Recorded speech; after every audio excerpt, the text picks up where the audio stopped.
This presentation is on depreciation of fixed assets, the theory portion. Depreciation is the use of an asset over time. An asset loses its ability to be useful.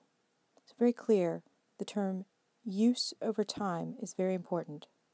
Depreciation is recorded as a debit to depreciation expense and a credit to accumulated depreciation. Let's say that you have decided to purchase another car. You estimate that you will drive 40,000 miles each year. Since you don't like to deal with major car repairs, you will trade in the car when it reaches 100,000 miles. You are considering two options: a new car for $28,000 or a used car for $12,000 in a very good condition with 20,000 miles on it. Which car would you choose using the information given? We're going to look at some very simple depreciation just to give us an idea. If we have a new car and we're going to keep it till we have 100,000 miles, that would be up at the top.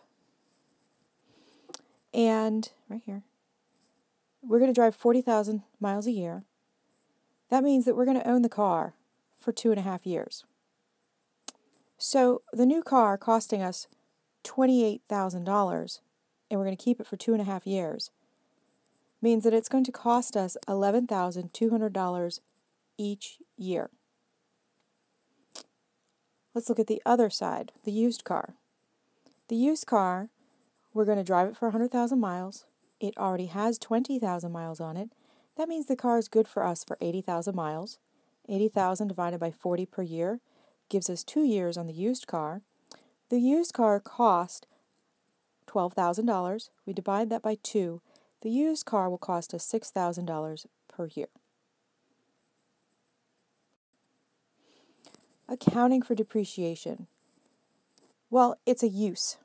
It's a use of an asset over time. So you can have physical depreciation, wear and tear during use, exposure to weather. You can have functional depreciation.